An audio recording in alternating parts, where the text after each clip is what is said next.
In Senua's Saga Hellblade 2, we want you to believe in our cast of characters. By capturing the likeness of real actors and handcrafting costumes using traditional techniques, we'll achieve a level of realism that will further immerse you in our story. This is no simple task and has seen us push the boundaries of realism in video game characters, starting with Senua.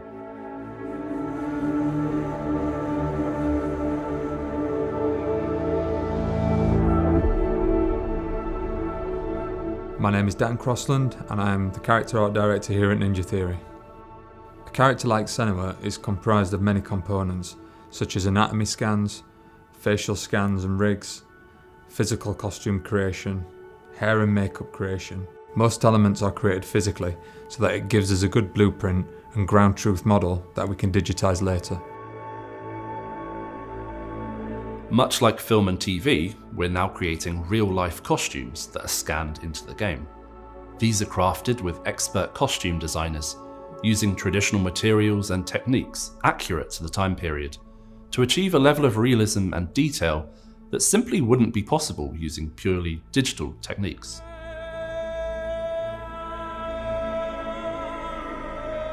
From the first game, I didn't really feel like I recognized myself that much, because I'm wearing all this face paint and dreadlocks and costume, and that's not how I walk around in real life.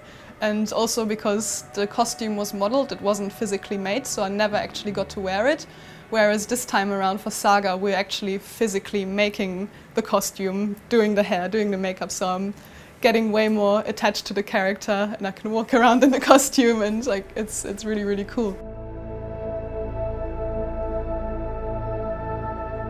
The main reason to create a costume physically is so that we can scan the actor playing the character within the costume.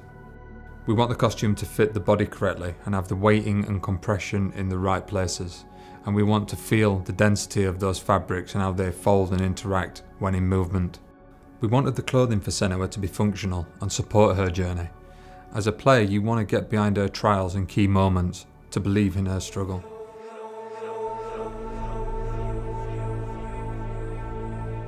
Dan would give me an initial drawing. Then we would have a meeting about breaking it down, so he usually just gives me sort of like one angle, so sometimes I'm not aware of what's on the back, sides and stuff like this. So we'll break down what the costume is, how many pieces is in there.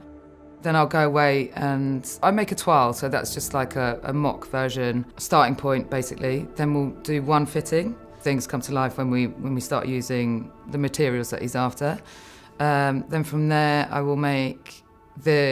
go straight into making the initial costume.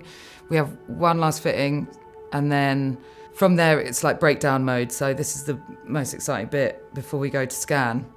We'll break the costume down, meaning basically we're just making it look old and worn and sort of, as that's been in a fight, or create these sort of like erosion lines, and also work on the colour a little bit more.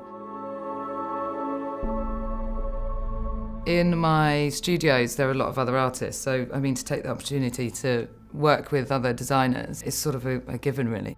I reached out to a weaver at my workshop called Francesca Miotti.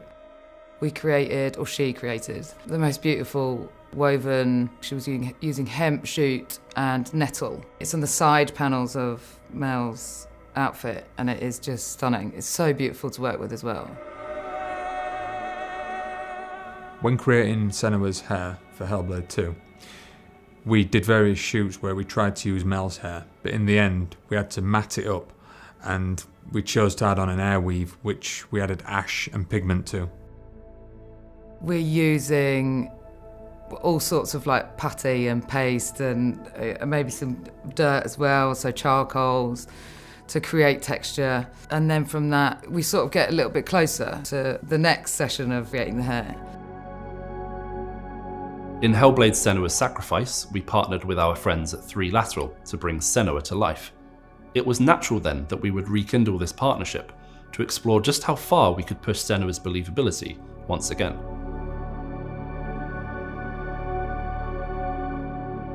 The idea was to push the frontiers of digital humans and to bring them as close as possible to photorealism, while also experimenting or exploring new cinematic techniques.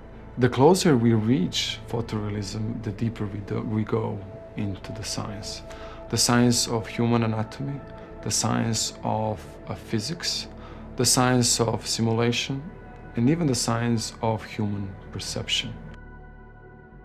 Just to illustrate, a few years back when we were scanning Melina, we captured a gigabyte or so of data in order to build her digital replica.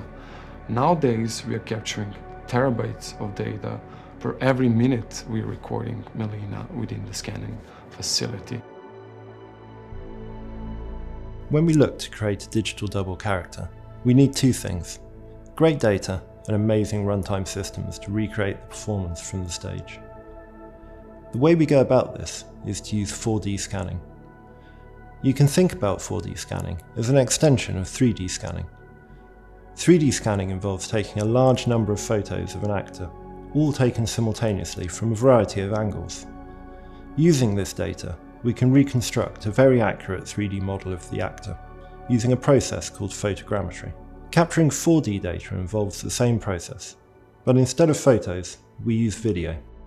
Once we have all this data, we can use it to create a set of blend shapes, a way of deforming the underlying mesh in a section of the face, and also a machine learning system that we can use at runtime to produce an incredibly realistic result.